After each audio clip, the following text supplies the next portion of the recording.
Hello dear students, how are you all? Welcome back. Dear students, today we are going to discuss about our next chapter of class 8th science subject, that is cell structure and functions. Means ਇਸ video ਦੇ ਵਿੱਚ ਅਸੀਂ class 8ਵੀਂ ਦੇ 8ਵੇਂ ਅਧਿਆਇ ਜਿਸ ਦਾ ਨਾਮ ਹੈ cell ਬਣਤਰ ਅਤੇ ਕਾਰਜ ਬਾਰੇ ਡਿਸਕਸ ਕਰਾਂਗੇ। ਤੇ ਪਿਆਰੇ ਵਿਦਿਆਰਥੀਓ, ਜੇਕਰ ਅਸੀਂ ਚੈਪਟਰ ਦੇ ਵਿੱਚੋਂ ਕੁਐਸਚਨਸ ਦੀ ਗੱਲ ਕਰੀਏ ਤੇ ਬੱਚੋ 1 ਨੰਬਰ ਦੇ 3 ਕੁਐਸਚਨ ਤੇ 2 ਨੰਬਰ ਦਾ ਇੱਕ ਕੁਐਸਚਨ ਜਿਹੜਾ ਆ ਉਹ ਪੇਪਰ ਦੇ ਵਿੱਚ ਇਸ ਚੈਪਟਰ ਦੇ ਵਿੱਚੋਂ ਆਏਗਾ। ਇਟ ਮੀਨਸ 3 + 2 = 5 ਮਾਰਕਸ ਦਾ ਟੋਟਲ ਪੇਪਰ ਜਿਹੜਾ ਆ ਇਸ ਚੈਪਟਰ ਦੇ ਵਿੱਚੋਂ ਆਏਗਾ।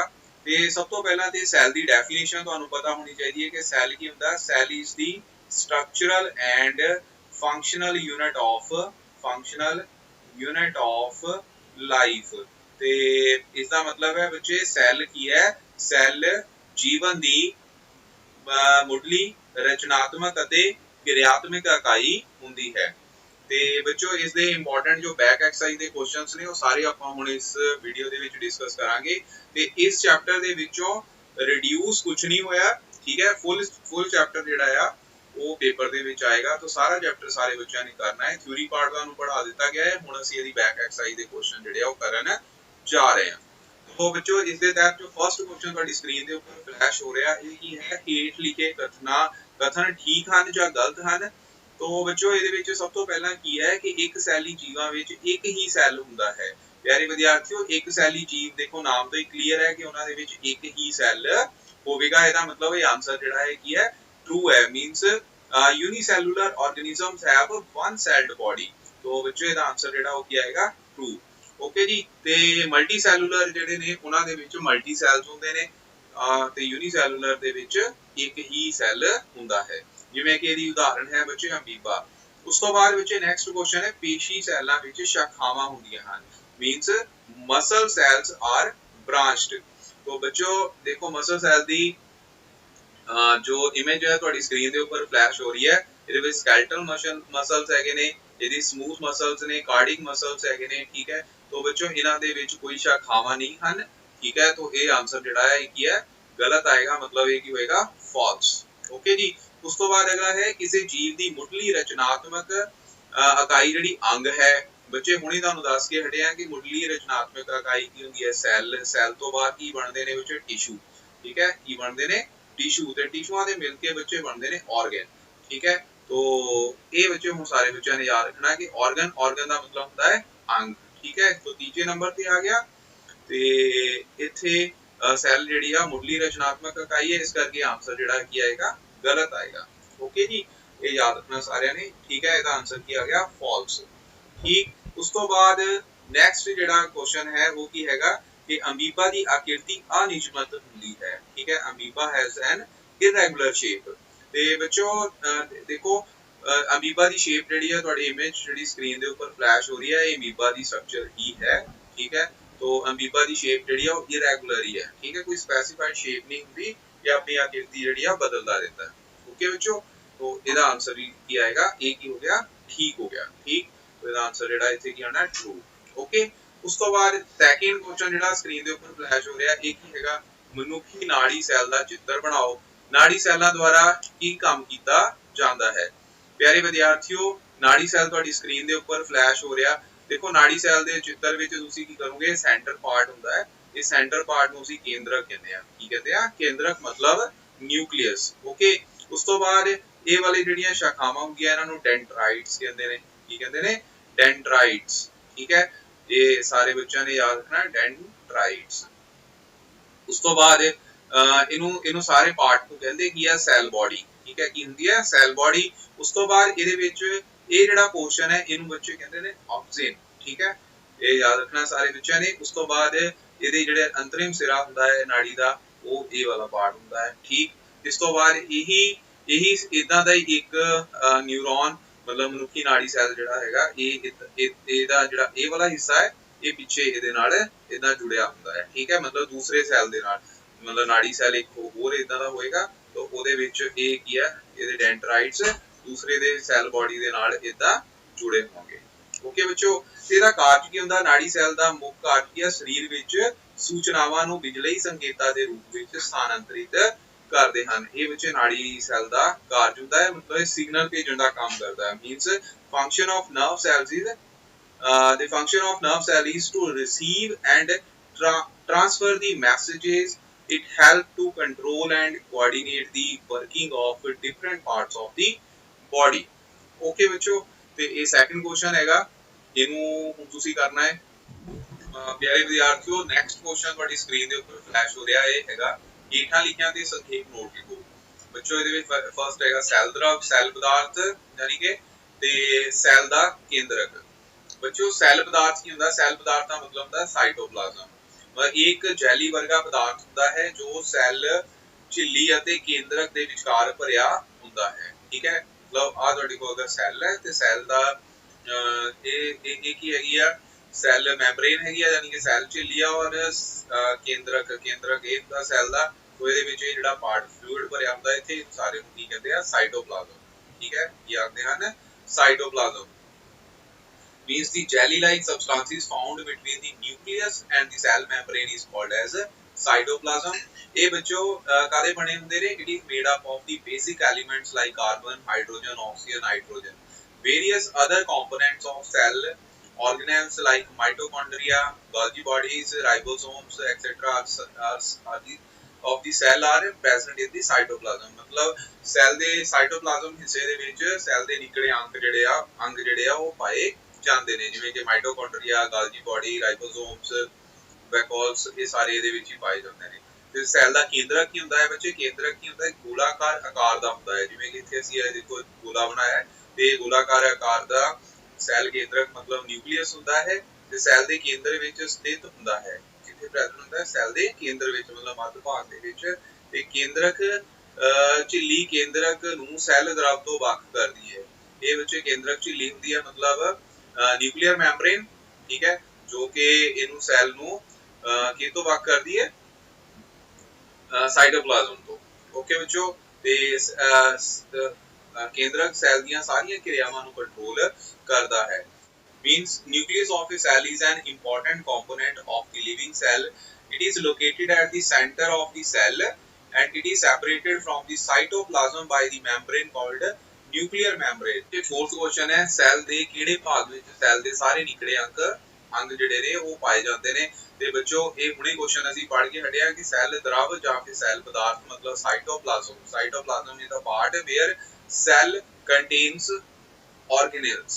Okay ਬੱਚੋ, organelles ਦਾ ਮਤਲਬ mitochondria, Golgi bodies, ribosomes etcetera, ਇਹ ਸਾਰੇ ਪਾਰਟ ਜਿਹੜੇ ਨੇ ਸੈੱਲ ਦਰਵ ਦੇ ਵਿੱਚ ਮਤਲਬ ਸਾਈਟੋਪਲਾਜ਼ਮ ਦੇ ਵਿੱਚ ਹੀ ਪਾਏ ਜਾਂਦੇ ਹਨ। ਓਕੇ ਬੱਚੋ, ਤੇ ਉਸ ਤੋਂ ਬਾਅਦ ਅਗਲਾ ਕੁਐਸਚਨ ਜਿਹੜਾ ਹੈ, ਇਹ ਤੋਂ ਤੁਹਾਨੂੰ ਸਾਰਾ ਕਲੀਅਰ ਹੋ ਜਾਣਾ।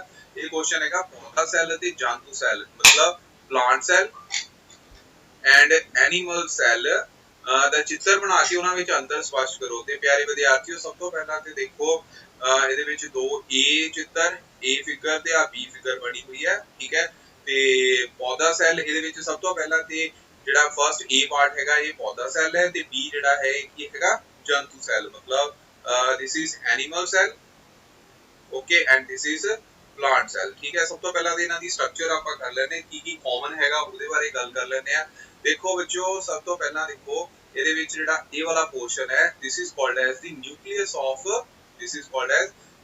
of the plant cell, okay, ਔਰ ਇਹ ਕੀ ਹੈਗਾ? ਇਹ ਬੱਚੇ ਹੈਗਾ nucleus of animal cell। ਠੀਕ ਹੈ, ਇਹ ਲਗਭਗ ਸੈਂਟਰ ਦੇ ਵਿੱਚ ਹੈਗਾ। ਓਕੇ, ਔਰ ਇਹਨੂੰ ਅਸੀਂ ਕੀ ਕਹਿੰਦੇ ਆ? ਕੇਂਦਰਕ ਯਾਨੀ ਕਿ ਨਿਊਕਲੀਅਸ। ਠੀਕ ਹੈ, ਇਹ ਕੀ ਹੁੰਦਾ ਹੈ? Nucleus part. ਉਸ ਤੋਂ ਬਾਅਦ ਬੱਚੇ ਜਿਹੜਾ ਪੌਦਾ ਸੈੱਲ ਹੈ ਉਹਦੇ ਵਿੱਚ ਇਹ ਵਾਲਾ ਜਿਹੜਾ ਸਾਰਾ ਪਾਰਟ ਹੈ, ਇਸ ਨੂੰ ਬੱਚੇ ਕੀ ਆਖਦੇ ਹਨ? ਜਿਹਦੇ ਵਿੱਚ ਡਾਟਸ ਲੱਗੇ ਹੋਏ ਨੇ, ਇਹਨੂੰ ਕਹਿੰਦੇ ਨੇ ਸੈਲ ਦਰਵ, ਮਤਲਬ ਇਹ ਹੁੰਦਾ ਹੈ ਸਾਈਟੋਪਲਾਜ਼ਮ। ਠੀਕ ਹੈ, ਕੀ ਹੁੰਦਾ ਹੈ? ਸਾਈਟੋਪਲਾਜ਼ਮ। ਔਰ ਜਿਹੜਾ ਜੰਤੂ ਸੈੱਲ ਹੈ ਉਹਦੇ ਵਿੱਚ ਇਹ ਵਾਲਾ ਸਾਰਾ ਪੋਰਸ਼ਨ ਜਿਹੜਾ ਇਹ ਕੀ ਹੈਗਾ ਆ? ਸਾਈਟੋਪਲਾਜ਼ਮ ਪਾਰਟ ਹੈ। ਠੀਕ ਹੈ, ਕੀ ਹੈ? ਸਾਈਟੋਪਲਾਜ਼ਮ। ਓਕੇ ਜੀ, ਔਰ ਮਤਲਬ ਕਿ ਸੈਲ ਦਰਵ। ਠੀਕ ਹੈ, ਉਸ ਤੋਂ ਬਾਅਦ ਵਿੱਚ ਜਿਹੜਾ ਜੰਤੂ ਸੈੱਲ ਹੁੰਦਾ ਉਹਦੇ ਵਿੱਚ ਰਸਦਾਨੀ ਇਹ ਵਾਲੀ ਹੁੰਦੀ ਹੈ। ਰਸਦਾਨੀ ਦਾ ਮਤਲਬ ਹੁੰਦਾ ਹੈ ਵੈਕੂਲਸ। ਠੀਕ ਹੈ, ਇਹ ਕੀ ਹੁੰਦੀ ਹੈ? ਵੈਕਿਊਲ। ਠੀਕ, ਔਰ ਇਹਦੇ ਵਿੱਚ ਜਿਹੜਾ ਪੌਦਾ ਸੈੱਲ ਹੈ, ਪੌਦਾ ਸੈੱਲ ਦੇ ਵਿੱਚ ਰਸਦਾਨੀ ਜਿਹੜੀ ਆ ਉਹ ਵੱਡੀ ਹੁੰਦੀ ਹੈ। ਠੀਕ ਹੈ, ਕਾਫੀ ਵੱਡੇ ਆਕਾਰ ਦੀ ਹੈ। ਇਹਨੂੰ ਅਸੀਂ ਕੀ ਕਹਿੰਦੇ ਆ? ਪੌਦਾ ਸੈੱਲ ਦੇ ਵਿੱਚ ਜੋ ਪ੍ਰੈਜ਼ੈਂਟ ਹੈ ਰਸਦਾਨੀ ਮਤਲਬ ਵੈਕਿਊਲਸ ਪ੍ਰੈਜ਼ੈਂਟ ਹੁੰਦੇ ਨੇ ਵੱਡੇ ਆਕਾਰ ਦੇ। Okay, comparative to the animal cell.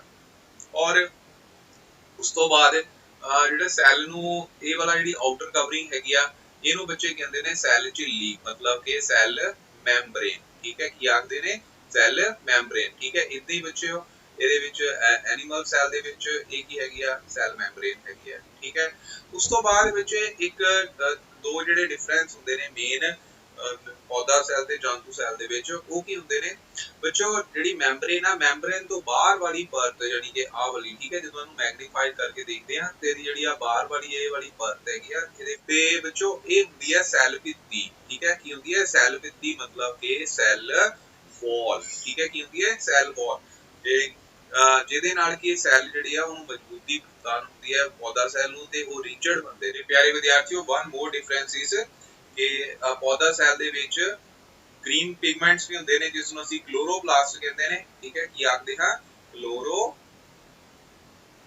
Chloroplast okay ਬੱਚੋ ਤੇ ਕਲੋਰੋਪਲਾਸਟ ਦਾ ਕੰਮ ਕੀ ਹੁੰਦਾ ਹੈ ਮਤਲਬ ਇਹਦੇ ਨਾਲ ਪੌਦਿਆਂ ਦਾ ਜਿਹੜਾ ਹਰਾ ਰੰਗ ਹੁੰਦਾ ਹੈ ਪੱਤਿਆਂ ਦਾ ਹਰਾ ਰੰਗ ਹੁੰਦਾ ਹੈ ਓਕੇ ਬੱਚੋ ਆਓ ਹੁਣ ਇਹਨਾਂ ਦੇ ਡਿਫਰੈਂਸ ਕਰਦੇ ਹਾਂ ਤੇ ਡਿਫਰੈਂਸ ਵਿੱਚ ਬਹੁਤ ਜ਼ਿਆਦਾ ਇੰਪੋਰਟੈਂਟ ਹੈ ਇਹ ਕੁਐਸਚਨ ਜਿਹੜਾ ਬਹੁਤ ਇੰਪੋਰਟੈਂਟ ਹੈਗਾ ਇਹਦੇ ਵਿੱਚ ਆ ਗਿਆ ਪੌਦਾ ਸੈੱਲ ਅਤੇ ਜੰਤੂ ਸੈੱਲ ਦੇ ਵਿੱਚ ਡਿਫਰੈਂਸ ਸਭ ਤੋਂ ਪਹਿਲਾਂ ਦੇ ਬੱਚੇ ਇਹ ਕੀ ਆਇਤਾਕਾਰ ਦੇ ਹੁੰਦੇ ਨੇ ਪੌਦਾ ਸੈੱਲ ਤੇ ਇਹ ਹੁੰਦੇ ਨੇ ਬੱਚੇ ਅੰਡਾਕਾਰ ਦੇ ਜਿਵੇਂ ਤੁਸੀਂ ਦੇਖ ਸਕਦੇ ਹੋ ਦੇਖੋ ਇਹ ਆਇਤਾਕਾਰ ਮਤਲਬ ਕਿ ਰੈਕਟੈਂਗੂਲਰ ਸ਼ੇਪ ਹੈ ਔਰ ਇਹ ਕੀ ਹੈਗਾ ਅੰਡਾਕਾਰ ਮਤਲਬ ਓਵਲ ਸ਼ੇਪ ਦੇ ਵਿੱਚ ਹੈ ਓਕੇ ਉਸ ਤੋਂ ਬਾਅਦ ਇਹਨਾਂ ਦੇ ਵਿੱਚ ਰਸਦਾਨੀ ਜਿਹੜੀ ਆ ਵੱਡੀ ਹੁੰਦੀ ਹੈ ਆਪਾਂ ਹੁਣੇ ਕਰਕੇ ਹਟੇ ਆ ਠੀਕ ਹੈ ਪੌਦਾ ਸੈੱਲ ਦੇ ਵਿੱਚ ਰਸਦਾਨੀ ਜਿਹੜੀ ਹੈ ਇਹ ਵਾਲਾ ਪੋਰਸ਼ਨ ਸਾਰਾ ਰਸਦਾਨੀ ਦਾ ਜੋ ਕਿ ਕੀ ਹੈ ਵੱਡਾ ਹੈ ਇਹਦੇ ਵਿੱਚ ਰਸਦਾਨੀ ਜਿਹੜੀ ਉਹ ਛੋਟੇ ਹੈ ਠੀਕ ਹੈ ਛੋਟੀ ਹੈ तो रसायनियां ਜਿਹੜੀਆਂ ਹੁੰਦੀਆਂ ਛੋਟੀਆਂ ਹੁੰਦੀਆਂ ਹਨ ਇਸ ਵਿੱਚ ਸੈੱਲ ਕੰਧ ਹੁੰਦੀ ਹੈ ਇਹਦੇ ਵਿੱਚ ਸੈੱਲ ਕੰਧ ਨਹੀਂ ਹੁੰਦੀ ਹੈ ਠੀਕ ਹੈ ਪੌਦਾ ਸੈੱਲ ਦੇ ਵਿੱਚ ਕੀ ਹੈ ਸਭ ਤੋਂ ਬਾਹਰ ਵਾਲੀ ਜਿਹੜੀ ਪਰਤ ਹੈਗੀ ਆ ਉਹਨੂੰ ਅਸੀਂ ਕੀ ਹੈ cell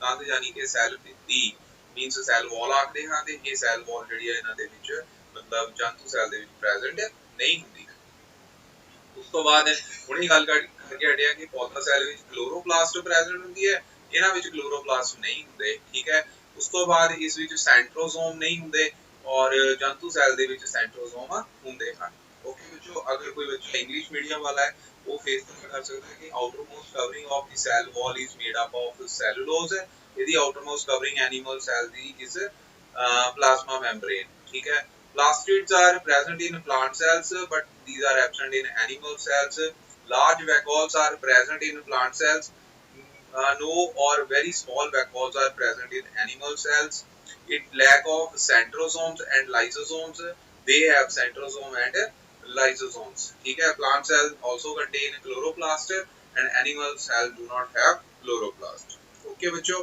dear students next question is what is the difference between eukaryotes and prokaryotes मतलब eukaryote ਤੇ prokaryote ਵਿੱਚ ਅੰਤਰ ਸਪਸ਼ਟ ਕਰੋ ਤੇ ਪਿਆਰੇ ਵਿਦਿਆਰਥੀਓ pro ਦਾ ਮਤਲਬ ਹੁੰਦਾ ਹੈ ਇੱਥੇ ਪ੍ਰਿਮਿਟਿਵ ਠੀਕ ਹੈ ਕੀ ਹੁੰਦਾ ਹੈ ਪ੍ਰਿਮਿਟਿਵ ਮਤਲਬ ਪ੍ਰਿਮਿਟਿਵ ਦਾ ਮਤਲਬ ਹੁੰਦਾ ਹੈ ਸਭ ਤੋਂ ਪਹਿਲੇ ਜੀਵ ਠੀਕ ਹੈ ਤੋਂ ਇਹਦੇ ਵਿੱਚ ਸਭ ਤੋਂ ਪਹਿਲੇ ਜੀਵ ਜਿਹੜੇ ਨੇ ਉਹਨਾਂ ਦੇ ਵਿੱਚ ਐਗਜ਼ਾਮਪਲ ਆ ਜਾਂਦੀ ਹੈ ਬੱਚੇ ਬੈਕਟੀਰੀਆ ਯਾਨੀ ਕਿ ਜੀਵਾਣੂ ਤੇ ਉਸ ਤੋਂ ਬਾਅਦ ਜੇ ਅਸੀਂ ਪ੍ਰੋਕੈਰੀਓਟ ਦੀ ਹੋਰ ਐਗਜ਼ਾਮਪਲ ਦੇਣੀ ਹੋਵੇ ਬਲੂ ਗ੍ਰੀਨ ਐਲਗੀ ਯਾਨੀ ਕਿ ਨੀਲੀ ਹਰੀ ਕਾਈ ਓਕੇ ਬੱਚੋ ਤੇ ਬੈਕਟੀਰੀਆ ਦੇ ਵਿੱਚ ਬੱਚੇ ਦੇਖੋ ਕੋਈ ਵੀ ਇਹਦੇ ਵਿੱਚ ਹੁੰਦਾ ਕੀ ਹੈ ਇਹ ਆਮ ਤੌਰ ਤੇ ਇੱਕ ਸੈਲੀ ਜੀਵ ਹੁੰਦੇ ਹਨ ਤੇ ਦੂਸਰਾ ਅਸੀਂ ਕਹਿ ਸਕਦੇ ਹਾਂ ਕਿ ਇਹ ਕੀ ਹੈ ਇਹਨਾਂ ਵਿੱਚ ਨਿਊਕਲੀਅਸ ਨਹੀਂ ਹੁੰਦਾ ਹੈ ਠੀਕ ਹੈ ਇਹਨਾਂ ਦੇ ਵਿੱਚ ਨਿਊਕਲੀਅਸ ਜਿਹੜਾ ਉਹ ਨਹੀਂ ਹੁੰਦਾ ਤੇ ਕੇਂਦਰਕ ਜਿਹੜਾ ਹੈ ਝਿੱਲੀ ਨਾਲ ਘਿਰਿਆ ਨਹੀਂ ਹੁੰਦਾ ਹੈ ਠੀਕ ਹੈ ਕੇਂਦਰਕ ਇਸਦਾ ਕੇਂਦਰਕ ਝਿੱਲੀ ਨਾਲ ਘਿਰਿਆ ਨਹੀਂ ਹੁੰਦਾ ਠੀਕ ਹੈ ਤੇ ਐਗਜ਼ਾਮਪਲ ਇਹਦੇ ਵਿੱਚ ਕਿਹੜੀ ਆ ਗਈ ਬੈਕਟੀਰੀਆ ਮਤਲਬ ਜੀਵਾਣੂ ਠੀਕ ਹੈ ਮਤਲਬ ਜੀਵਾਣੂ ਅਤੇ ਬਲੂ ਗ੍ਰੀਨ ਐਲਗੀ ਮਤਲਬ ਨੀਲੀ ਹਰੀ ਕਾਈ ਠੀਕ ਹੈ ਇੱਕ ਐਗਜ਼ਾਮਪਲ ਵੀ ਤੁਸੀਂ ਸਾਰੇ ਬੱਚਿਆਂ ਨੇ ਯਾਦ ਰੱਖਣੀ ਹੈ ਕਿਉਂਕਿ ਇੱਕ ਮਾਰਕਸ ਦਾ ਕੁਐਸਚਨ ਜਿਹੜਾ ਉਹ ਆ ਸਕਦਾ ਤੇ ਯੂਕੈਰੀਓਟ ਦੇ ਵਿੱਚ ਬੱਚੇ ਐਗਜ਼ਾਮਪਲ ਹੁੰਦੀ ਹੈ ਲਾਈਕ ਹਾਇਰ ਪਲਾਂਟਸ ਤੇ ਐਨੀਮਲਸ ਜਿੰਨੇ ਵੀ ਐਨੀਮਲਸ ਹੈਗੇ ਨੇ ਠੀਕ ਹੈ ਹਾਇਰ ਪਲਾਂਟਸ ਆ ਅਸੀਂ ਵੀ ਜਿਹੜੇ ਨੇ ਉਹ ਯੂਕੈਰੀਓਟ ਕੈਟਾਗਰੀ ਦੇ ਵਿੱਚ ਆਉਂਦੇ ਆ ਤੇ ਇਹ ਆਮ ਤੌਰ ਤੇ ਬਹੁਤ ਸੈਲੀ ਜੀਵ ਹੁੰਦੇ ਨੇ ਠੀਕ ਹੈ ਕੀ ਹੁੰਦੇ ਨੇ ਬਹੁਤ ਸੈਲੀ ਉਸ ਤੋਂ ਬਾਅਦ ਇਹਨਾਂ ਵਿੱਚ ਨਿਊਕਲੀਅਸ ਵੀ ਹੁੰਦਾ ਹੈ ਤੇ ਕੇਂਦਰਕ ਜਿਹੜਾ ਹੈ ਉਹ ਝਿੱਲੀ ਦੇ ਨਾਲ ਘਿਰਿਆ ਹੁੰਦਾ ਹੈ ਓਕੇ ਬੱਚੋ ਕੇਂਦਰਕ ਝਿੱਲੀ ਨਾਲ ਘਿਰਿਆ ਹੁੰਦਾ ਹੈ so this is the difference between prokaryotes and eukaryote ਮੈਨੂੰ ਲੱਗਦਾ ਹੁਣ ਸਾਰੇ ਬੱਚੇ ਆਰਾਮ ਨਾਲ ਇੱਕ ਕੁਐਸਚਨ ਜਿਹੜਾ ਕਰ ਸਕਦੇ ਨੇ and this question is very much important last year ਵੀ ਇਹ ਪੇਪਰ ਦੇ ਵਿੱਚ ਆਇਆ ਸੀਗਾ ਓਕੇ ਜੀ ਉਸ ਤੋਂ ਬਾਅਦ ਨੈਕਸਟ ਹੈਗਾ ਸੈੱਲ ਵਿੱਚ ਕ੍ਰੋਮੋਸੋਮ ਯਾਨੀ ਕਿ ਗੁਣ ਸੂਤਰ ਕਿੱਥੇ ਪਾਏ ਜਾਂਦੇ ਹਨ बच्चे सब तो पहला ते देखो सैल विच जिहड़े गुणसूत्र दा मतलब क्रोमोसोम ही हुंदा है, ये बच्चों केंद्रक विच पाए जाते हैं। सारे बच्चों ने याद रखना कि the chromosomes are present in the nucleus, ठीक है। क्रोमोसोम किथे पाए जाते हैं? न्यूक्लियस दे विच पाए जाते हैं। एंड ਇਹ ਕਿਸੇ ਜੀਵ ਦੀ ਅਣਵੰਸ਼ਿਕ ਗੁਣਾਂ ਨੂੰ ਇੱਕ ਪੀੜ੍ਹੀ ਤੋਂ ਦੂਜੀ ਪੀੜ੍ਹੀ ਤੱਕ ਲੈ ਕੇ ਜਾਣ ਦਾ ਕੰਮ ਕਰਦੇ ਨੇ, ਠੀਕ ਹੈ। मतलब the function of chromosome is to carry the genes on them to transfer the characters from parents to the next generation, ठीक है। मतलब एक पीढ़ी तो दूसरी पीढ़ी ਦੇ ਵਿੱਚ ਜਿਹੜੇ ਜੀਵਾਂ ਦੇ ਅਣੁਵੰਸ਼ਿਕੀ ਗੁਣ ਹੁੰਦੇ ਨੇ ਉਹਨਾਂ ਨੂੰ ਕੀ ਆ ट्रांसफर करते हैं एक पीढ़ी तो दूसरी पीढ़ी दे विच। ओके बच्चों, उस तो बाद अगला क्वेश्चन हैगा सजीवा विच सैल एक मुढ़ली रचनात्मक इकाई होती है, ਇਹਦੇ ਬਾਰੇ ਬੱਚੇ ਸਮਝਾਉਣਾ ਹੈ। तो ਇਹ क्वेश्चन ਜਿਹੜਾ ਹੈ ਇਹ ਕਿਸ ਤਰ੍ਹਾਂ ਕਰੋਗੇ ਕਿ ਸਜੀਵਾ ਦੀਆਂ ਸਾਰੀਆਂ ਮੁੱਖ ਕਿਰਿਆਵਾਂ ਤੇ ਬੱਚੋ ਇਹ ਕਿਰਿਆਵਾਂ ਵਿੱਚ ਕੀ ਕੀਤਾ ਜਾਂਦਾ ਹੈ, ਜਿਵੇਂ ਕਿ ਸਾਹ ਲੈਣਾ, ਮਲ ਤਿਆਗ, ਪ੍ਰਵਹਿਣ ਅਤੇ ਹੋਰ ਢਾਉ ਸਾਰੂ ਕਿਰਿਆਵਾਂ ਵੱਖ-ਵੱਖ ਸੈੱਲਾਂ ਦੁਆਰਾ ਹੀ ਹੁੰਦੀਆਂ ਹਨ। ਇਸ ਲਈ ਅਸੀਂ ਕਹਿ ਸਕਦੇ ਹਾਂ ਕਿ ਸਜੀਵਾਂ ਵਿੱਚ ਸੈੱਲ ਇੱਕ ਮੁੱਢਲੀ ਇਕਾਈ ਹੈ। means that different cells combine to form tissues and tissues combine to form the organs. Similarly, organs combine to form a body. Okay बच्चों, thus they are termed as the basic structural unit of living organisms. Okay बच्चों, so this is the question number 8 ਤੇ ਉਸ ਤੋਂ ਬਾਅਦ next question ਜਿਹੜਾ ਹੈ ਉਹ ਕੀ ਆ ਰਿਹਾ, ਦੱਸੋ ਕਿ ਕਲੋਰੋਪਲਾਸਟ ਜਾਂ ਕਲੋਰੋਫਿਲ ਕੇਵਲ ਪੌਦਾ ਸੈੱਲ ਵਿੱਚ ਹੀ ਕਿਉਂ ਪਾਏ ਜਾਂਦੇ ਹਨ। ਤੇ ਪਿਆਰੇ ਵਿਦਿਆਰਥੀਓ, ਇਹਦਾ ਕਾਰਨ ਹੈ ਕਿ ਕਲੋਰੋਪਲਾਸਟ ਵਿੱਚ ਕੀ ਹੁੰਦੀ ਹੈ, ਕਲੋਰੋਫਿਲ ਹੁੰਦੀ ਹੈ, ਠੀਕ ਹੈ। ਤੇ ਜੋ ਕਿ ਪੌਦਿਆਂ ਨੂੰ ਪ੍ਰਕਾਸ਼ ਸੰਸਲੇਸ਼ਨ ਮਤਲਬ ਫੋਟੋਸਿੰਥੇਸਿਸ ਪ੍ਰੋਸੈਸ ਲਈ ਜਿਹੜੀ ਆ ਉਹ ਜ਼ਰੂਰੀ ਹੁੰਦੀ ਹੈ। So we can say chloroplasts are the plastids required for the food making process called as photosynthesis, and thus they are only present in plants. Okay बच्चों, so this is question number 9. Dear students, ਇੱਥੇ ਤੱਕ ਤੁਹਾਡੀ back exercise ਜਿਹੜੀ ਆ cover ਹੋ ਗਈ ਹੈ। ਹੁਣ ਜੋ ਕੁਐਸਚਨ ਆ ਰਹੇ ਨੇ ਇਹ MCQs ਦੇ ਰੂਪ ਵਿੱਚ ਨੇ। तो प्यारे विद्यार्थियों, पहला क्वेश्चन ਜਿਹੜਾ ਸਕਰੀਨ ਦੇ ਉੱਪਰ ਫਲੈਸ਼ ਹੋ ਰਿਹਾ ਹੈ ਹੈਗਾ, ਸਜੀਵ ਨੇ ਸੁਖਮਦਰਸ਼ੀ ਰਾਹੀਂ ਪਿਆਜ਼ ਦੀ ਝਿੱਲੀ ਨੂੰ ਵੇਖਿਆ ਤਾਂ ਉਸ ਨੂੰ ਹੇਠਾਂ ਦਿੱਤੇ ਚਿੱਤਰ ਅਨੁਸਾਰ ਇੱਟਾਂ ਦੀ ਦੀਵਾਰ ਵਰਗੀ ਰਚਨਾ ਦਿਖਾਈ ਦਿੱਤੀ। ਇਹਨਾਂ ਰਚਨਾਵਾਂ ਨੂੰ ਅਸੀਂ ਕੀ ਕਹਿੰਦੇ ਹਾਂ ਪਿਆਰੇ ਵਿਦਿਆਰਥੀਓ? ਇਹ ਇਸ ਤਰ੍ਹਾਂ ਦੇਖੋ, ਤੁਸੀਂ ਇਹ ਪ੍ਰੈਕਟੀਕਲ ਵੀ ਕੀਤਾ ਹੋਇਆ ਹੈ, ਠੀਕ ਹੈ। तो ਇਹਦੇ ਵਿੱਚ ਸਾਰੇ ਬੱਚਿਆਂ ਨੂੰ ਆਈ ਥਿੰਕ ਪਤਾ ਹੋਣਾ ਹੈ ਕਿ ਇਹ ਪਿਆਜ਼ ਦੀ ਝਿੱਲੀ ਦੇ ਸੈੱਲ ਹਨ, ਠੀਕ ਹੈ। ਪਿਆਜ਼ ਦੀ ਝਿੱਲੀ ਦੇ ਸੈੱਲ ਹਨ ਜਿਹੜੇ ਕਿ ਇੱਟਾਂ ਵਰਗੀਆਂ ਸੰਰਚਨਾਵਾਂ ਹੁੰਦੀਆਂ ਜਿਹਦੇ ਵਿੱਚ ਇਹਦਾ ਗੋਲੇ ਜਿਹੇ ਬਣੇ ਹੁੰਦੇ ਨੇ। ਉਹ ਗੋਲਾ ਕੀ ਹੁੰਦਾ ਹੈ? ਉਹ ਹੁੰਦਾ ਹੈ ਬੱਚੇ ਕੇਂਦਰਕ, ਤੇ ਇਹਦੀ ਇਹ ਕੀ ਹੈ ਸੈੱਲ ਕੰਧ ਹੁੰਦੀ ਹੈ ਜੋ ਕਿ ਵੈਲ ਸਪੈਸੀਫਾਈਡ मतलब कि वेल डिफाइंड होती है, दिखाई दे रही है। तो बच्चों एक ही हो गया, फिर एक पौधा सेल हो गया, ठीक है। इसका आंसर क्या आएगा? पौधा सेल। उस तो बाद नेक्स्ट क्वेश्चन जिहड़ा है, उस तो बाद नेक्स्ट क्वेश्चन जिहड़ा स्क्रीन दे ऊपर फ्लैश हो रहा है, ये हैगा राम ने गल दी अंदरली परत दे हेठां दित्ती रचना अनुसार गल दे सैल वेखे, इस दे मध्य विच गोलाकार भाग ਉਹ ਕਿਵੇਂ ਅੰਕਿਤ ਕਰੇਗਾ। तो प्यारे विद्यार्थियों, ये गोलाकार ਜਿਹੜਾ ਆ ਪਾਰਟ ਹੈਗਾ ਇਹਨੂੰ ਬੱਚੇ ਕਹਿੰਦੇ ਕੀ ਆ? ਇਹਨੂੰ ਬੱਚੋ ਕਹਿੰਦੇ ਨੇ ਕੇਂਦਰਕ। ਕੀ ਆਖਦੇ ਨੇ? ਕੇਂਦਰਕ मतलब कि न्यूक्लियस, ठीक है। This is called as nucleus. तो ਇਹਦਾ ਆਨਸਰ ਕੀ ਆਏਗਾ? ਇਹ ਕੀ ਹੈ? ਕੇਂਦਰਕ ਹੈ। ਇਸ ਦੀ ਜਿਹੜੀ ਆ ਬਾਹਰ ਵਾਲੀ ਆਊਟਰ ਕਵਰਿੰਗ ਹੈ ਇਹਨੂੰ ਅਸੀਂ ਕੇਂਦਰਕ ਸੈੱਲ, ਇਹਨੂੰ ਅਸੀਂ ਸੈੱਲ ਝਿੱਲੀ ਆਖਾਂਗੇ, ਠੀਕ ਹੈ। ਔਰ ਜਿਹੜੀ ਸੈੱਲ ਦੀ ਬਾਹਰ ਵਾਲੀ ਪਰਤ ਹੈ ਇਹਨੂੰ ਬੱਚੋ ਅਸੀਂ ਕਹਿੰਦੇ ਆ आउटर कवरिंग ਨੂੰ ਕੇਂਦਰਕ ਝਿੱਲੀ मतलब न्यूक्लियर मैम्ब्रेन, ओके। और बीच वाला पार्ट ਜਿਹੜਾ ਹੈ ਉਹਨੂੰ साइटोप्लाज्म मतलब ਸੈੱਲ ਦਰਵ ਆਖਦੇ ਹਨ, ओके ਬੱਚੋ। ਤੇ ਇਹ ਆਨਸਰ ਜਿਹੜਾ ਹੈ ਇਹ ਕੀ ਸੀਗਾ? ਗਲ ਦੀ ਅੰਦਰਲੀ ਪਰਤ ਦੀ ਜਿਹੜੀ ਰਚਨਾ ਹੈਗੀ ਆ ਉਹਦੇ ਮਿਡ ਭਾਗ ਜਿਹੜਾ ਉਹਨੂੰ ਕੀ ਕਹਿੰਦੇ ਆ? ਕੇਂਦਰਕ ਕਹਿੰਦੇ ਨੇ, ਠੀਕ ਹੈ। ਜਿਹੜਾ ਗੋਲਾਕਾਰ ਭਾਗ ਦੇ ਵਿੱਚ ਦਿਖਾਈ ਦੇ ਰਿਹਾ ਹੈ, ओके ਬੱਚੋ। ਉਸ ਤੋਂ ਬਾਅਦ ਅਗਲਾ ਕੁਐਸਚਨ ਜਿਹੜਾ ਆ ਥਰਡ ਕੁਐਸਚਨ ਉਹ ਕੀ ਹੈਗਾ? ਸੁਮਨ ਨੇ ਸ਼ੱਕਰ ਦੇ ਪਾਣੀ ਵਿੱਚ ਇੱਕ ਬੂੰਦ ਦੀ ਸਲਾਈਡ ਬਣਾ ਕੇ देखी ਤੇ ਬਹੁਤ ਸਾਰੇ ਪੈਰਾਮੀਸ਼ੀਅਮ ਇੱਧਰ ਉੱਧਰ ਗਤੀ ਕਰ ਰਹੇ ਹਨ। ਉਹ ਇਹ ਜਾਣਨਾ ਚਾਹੁੰਦਾ ਹੈ ਕਿ ਪੈਰਾਮੀਸ਼ੀਅਮ ਕਿਵੇਂ ਗਤੀ ਕਰਦੇ ਹਨ। ਪਿਆਰੇ ਵਿਦਿਆਰਥੀਓ, ਪੈਰਾਮੀਸ਼ੀਅਮ ਦੀ ਜਿਹੜੇ ਚਿੱਤਰ ਹੈਗਾ ਉਹ ਇਸ ਤਰ੍ਹਾਂ ਹੁੰਦਾ ਹੈ, ਠੀਕ ਹੈ। ਉਹਦੇ ਬਾਹਰ ਵਾਲੀ ਸਾਈਡ ਤੇ ਇਦਾਂ ਵਾਲਾਂ ਵਰਗੀਆਂ ਸੰਰਚਨਾਵਾਂ ਹੁੰਦੀਆਂ, ਠੀਕ ਹੈ, ਜਿਹਨੂੰ ਅਸੀਂ ਸੀਲੀਆ ਆਖਦੇ, ਠੀਕ ਹੈ। ਕੀ ਆਖਦੇ ਆ?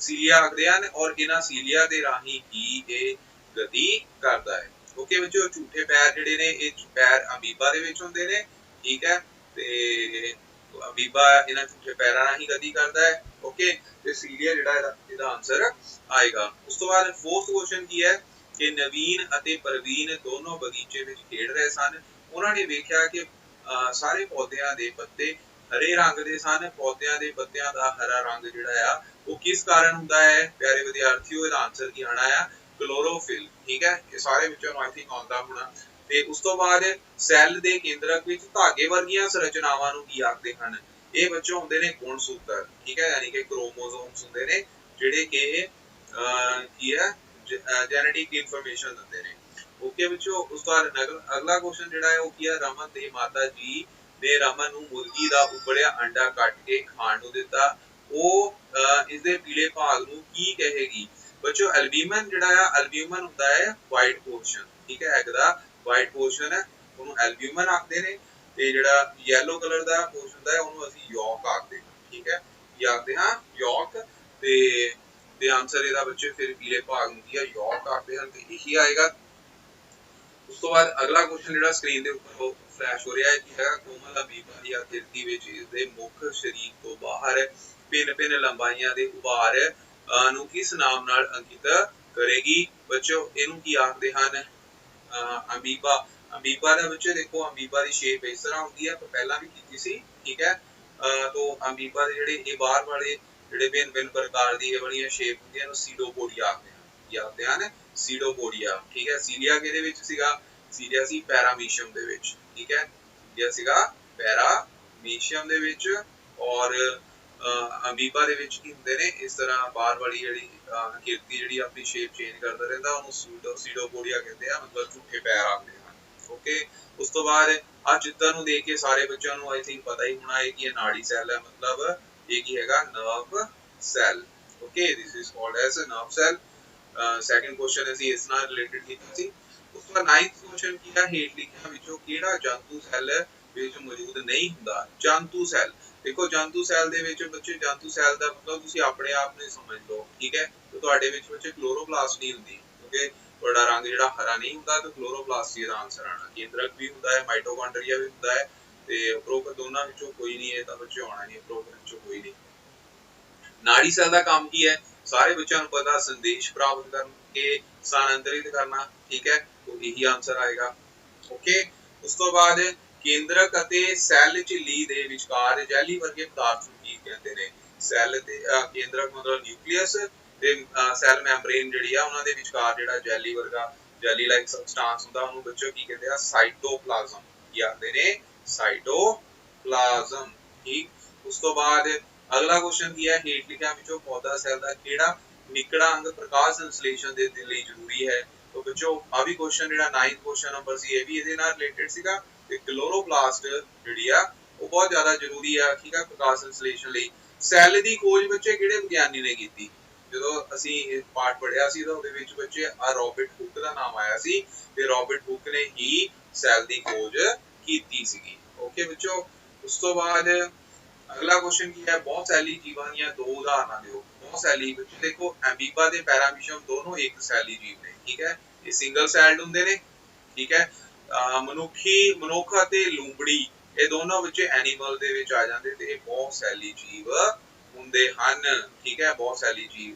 ਯੂਗਲੀਨਾ ਬੈਕਟੀਰੀਆ ਇਹਦਾ ਬੱਚੇ ਜਿਹੜੇ ਨੇ ਇਹਨਾਂ ਵਿੱਚੋਂ ਬੈਕਟੀਰੀਆ ਤੇ ਪ੍ਰੋਕੈਰੀਓਟਸ ਨੇ ਠੀਕ ਹੈ ਸਿੰਗਲ ਸੈਲਡ ਸਟਰਕਚਰ ਇਹਨਾਂ ਦੀ ਹੁੰਦੀ ਹੈ ਤੇ ਯੂਗਲੀਨਾ ਵੀ ਇਦਾਂ ਹੀ ਹੈ ਤੇ ਇਹ ਤਾਂ ਆਉਣਾ ਨਹੀਂ ਹੈ ਠੀਕ ਹੈ ਸਿੰਗਲ ਸੈਲਡ ਇਹ ਵੀ ਸਿੰਗਲ ਸੈਲਡ ਨੇ ਸਿਰਫ ਇਹ ਹੈਗਾ ਬਹੁਤ ਸੈਲੀ ਮਤਲਬ ਮਲਟੀ ਸੈਲੂਲਰ। ਸੈਲ ਦੇ ਤਿੰਨ ਮੁੱਖ ਭਾਗ ਜਿਹੜੇ ਨੇ ਇਹ ਵੀ ਬੱਚੇ ਬਹੁਤ ਇੰਪੋਰਟੈਂਟ ਕੁਐਸਚਨ ਹੈਗਾ ਸੈਲ ਦੇ ਮੁੱਖ ਭਾਗ ਜਿਹੜੇ ਨੇ ਇੱਕ ਤਾਂ ਕੇਂਦਰਕ ਹੁੰਦਾ ਠੀਕ ਹੈ ਉਹ ਤੋਂ ਬਾਅਦ ਸੈੱਲ ਝਿੱਲੀ ਸੈੱਲ ਪਦਾਰਥ ਠੀਕ ਹੈ ਤੇ ਸੈੱਲ ਭਿੱਤੀ ਸੈੱਲ ਪਦਾਰਥ ਠੀਕ ਹੈ ਮਾਈਟੋਕਾਂਡਰੀਆ ਗਾਲਜੀ ਕਾਇਆ ਰਾਈਬੋਸੋਮ ਇਹ ਸਾਰੇ ਬੱਚੇ ਮੁੱਖ ਭਾਗ ਨੇ ਤੇ ਇਹਦਾ ਆਨਸਰ ਜਿਹੜਾ ਕਨਫਿਊਜ਼ ਕਰਨ ਵਾਲਾ ਹੈ ਤੇ ਆਨਸਰ ਬੱਚੇ ਉਪਰੋਕਤ ਸਾਰੇ ਲਗਾ ਕੇ ਆਣਾ ਇਹ ਨਹੀਂ ਕਿ ਪਹਿਲਾ ਕੁਐਸਚਨ ਪਹਿਲਾ ਆਪਸ਼ਨ ਦੇਖੀ ਤਾਂ ਇਹੀ ਟਿਕ ਲਗਾ ਕੇ ਆ ਗਏ ਨੋ ਤੇ ਸਾਰੀਆਂ ਆਪਸ਼ਨ ਪੜੋ ਤੇ ਉਸ ਤੋਂ ਬਾਅਦ ਸਾਨੂੰ ਪਤਾ ਹੈ ਸਾਰੀ ਮੁੱਖ ਭਾਗ ਹੈਗੇ ਨੇ ਦੋਨੋਂ cell plant cell animal cell ਦੇ ਵਿੱਚ ਪ੍ਰੈਜ਼ੈਂਟ ਹੁੰਦੇ ਨੇ इस करके दा आंसर जेड़ा यही आएगा। ओके, लास्ट क्वेश्चन बच्चे 16 दे की है सैल दे किहड़े भाग विच निकड़े अंग पाए जांदे ने बच्चों साइटोप्लाज्म।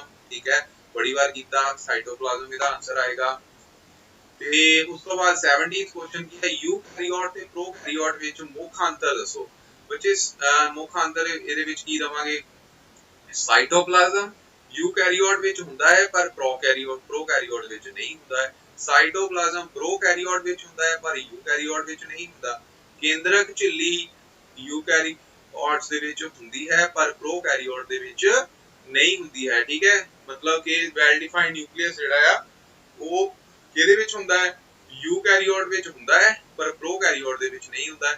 ते यही बच्चे दा आंसर जेड़ा वो आएगा। सेल विच गुणसूत्र किथे पाए जांदे ने, बिल्कुल ठीक केंद्रक विच।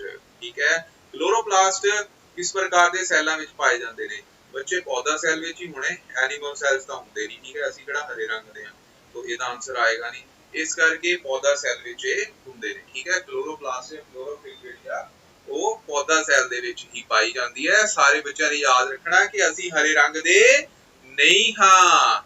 ओके बच्चों, ते उस तो बाद अगला क्वेश्चन की है एक सैल एक सैली जीवां विच दो उदाहरणां इन्हां दियां देणीਆਂ ते एक सैली दे विच प्यारे विद्यार्थियों ਇਹਦੇ ਵਿੱਚ ਕਿਹੜੇ-ਕਿਹੜੇ ਆ ਗਏ देखो पैरामीशियम एम्बीबा ये भी एक सैली है। ठीक है, यूग्लिना बैक्टीरिया ये भी एक सैली है। तो ये बच्चे हुण ये भी एक सैली हो गया, ये भी एक सैली हो गया। ठीक है, मनुख लूंबड़ी ਜਿਹੜੇ ਹੈ ਬਹੁਤ सैली ਹੁੰਦੇ ਇਹ ਤਾਂ ਆਣਾ ਨਹੀਂ ਤੇ ਇਹਦਾ ਮਤਲਬ ਇਹਦੇ ਵਿੱਚ ਉਦਾਹਰਣ ਜਿਹੜੇ फोर्थ ऑप्शन हैगी है दोनों कूड़ा ਅਤੇ ईडी मतलब ए एंड सी ਜਿਹੜੇ ਆ ਦੋਨੋਂ ਆਣਗੇ। ओके, ਉਸ ਤੋਂ ਬਾਅਦ प्रोटोप्लाज्म ਦਾ ਜੀਵ द्रव किस ਨੂੰ ਕਹਿੰਦੇ ਹਨ ਬੱਚੇ प्रोटोप्लाज्म ਕਹਿੰਦੇ ਨੇ ਕੇਂਦਰਕ ਅਤੇ ਸੈਲ द्रव ਨੂੰ ਦੋਨਾਂ ਨੂੰ। ਠੀਕ ਹੈ, ਕੇਂਦਰਕ ਤੇ ਸਾਈਟੋਪਲਾਜ਼ਮ ਦੋਨਾਂ ਨੂੰ मींस न्यूक्लियस ਤੇ ਸਾਈਟੋਪਲਾਜ਼ਮ ਦੋਨਾਂ ਨੂੰ प्रोटोप्लाज्म ਆਖਦੇ ਨੇ। ਸਾਰੇ ਬੱਚਿਆਂ ਨੇ ਯਾਦ ਰੱਖਣਾ, ਇਹ ਅਲੱਗ ਜਿਹਾ ਕੁਐਸਚਨ ਹੈਗਾ ਪਰ ਇੰਪੋਰਟੈਂਟ ਹੈ, ਆ ਵੀ ਸਕਦਾ। ਉਸ ਤੋਂ ਬਾਅਦ ਸੈੱਲ ਵਿੱਚ ਜੈਲੀ ਵਰਗਾ ਪਦਾਰਥ ਇਹਨੂੰ ਵਿੱਚ ਸਾਈਟੋਪਲਾਜ਼ਮ ਕਹਿੰਦੇ ਨੇ, ਤਾਂ ਪਤਾ ਹੀ ਹੈ ਸਾਰੇ ਬੱਚਿਆਂ ਨੂੰ। ਹੁਣ ਤੇ ਪੱਤਿਆਂ ਦਾ ਹਰਾ ਰੰਗ ਕਿਸ ਵਰਨਾ ਕਰਕੇ ਹੁੰਦਾ ਹੈ, क्लोरोफिल करके। 6वीं क्लास तो पढ़ते आ रहे क्लोरोफिल करके। ओके बच्चों, उस तो बाद अगला क्वेश्चन हैगा सैल दे हेठा कुछ दिते भागां विचों पौधा सैल, जंतु सैल, बैक्टीरिया सैल विच पाए जाण वाले सांझे भाग दा नाम लिखो। ते बच्चों बैक्टीरिया, जंतु सैल, पौधा सैल, क्लोरोप्लास्ट सिर्फ पौधा सैल विच हुंदी है, ये आंसर नहीं आना। सैल भित्ती जिहड़ी आ मैम्ब्रेन, ये बच्चे ਇਹ ਕੁਐਸਚਨ ਇਹ ਜਿਹੜੀ ਹੈ ਇਹ ਕਿਹਦੇ ਵਿੱਚ ਦੇਖੋ ਪੌਦਾ ਸੈੱਲ ਵਿੱਚ ਹੁੰਦੀ ਹੈ ਪਰ ਜੰਤੂ ਸੈੱਲ ਦੇ ਵਿੱਚ ਨਹੀਂ ਹੁੰਦੀ ਹੈ। ਮਤਲਬ ਸੈੱਲ ਵਾਲ ਜਿਹੜੀ ਸਿਰਫ ਕਿਹਦੇ ਵਿੱਚ ਪ੍ਰੈਜ਼ੈਂਟ ਹੁੰਦੀ ਹੈ, ਪਲਾਂਟ ਸੈੱਲ ਦੇ ਵਿੱਚ, ਜੰਤੂ ਸੈੱਲ 'ਚ ਨਹੀਂ ਹੁੰਦੀ।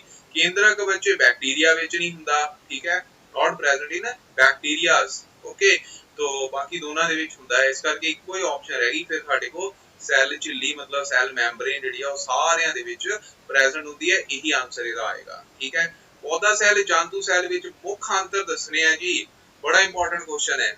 ਦੇਖੋ ਸੈੱਲ ਭਿੱਤੀ ਜੰਤੂ ਸੈੱਲ ਵਿੱਚ ਮੌਜੂਦ ਹੁੰਦੀ ਹੈ, ਜੰਤੂ ਸੈੱਲ 'ਚ ਹੁੰਦੀ ਹੈ ਬੱਚੇ, ਨਹੀਂ ਹੁੰਦੀ। ਠੀਕ ਹੈ, ਪੌਦਾ ਸੈੱਲ ਵਿੱਚ ਨਹੀਂ ਹੁੰਦੀ ਹੈ ਬੱਚੇ, 'ਚ ਤਾਂ ਹੁੰਦੀ ਹੈ। ਠੀਕ ਹੈ, तो ਇਹਦਾ ਹੀ ਆਪੋਜ਼ਿਟ ਜੇ ਕੋਈ ਆਪਸ਼ਨ ਹੋਈ ਤੁਹਾਡੇ ਕੋਲ ਉਹੀ ਆਨਸਰ ਲਗਾ ਦੇਣਾ ਤੁਸੀਂ। ਸੈੱਲ ਭਿੱਤੀ ਪੌਦਾ ਸੈੱਲ ਵਿੱਚ ਹੁੰਦੀ ਹੈ, ਠੀਕ ਹੈ, ਹੁੰਦੀ ਹੈ, ਜੰਤੂ ਸੈੱਲ ਵਿੱਚ ਨਹੀਂ ਹੁੰਦੀ ਹੈ। So this is the right answer of this question number 25.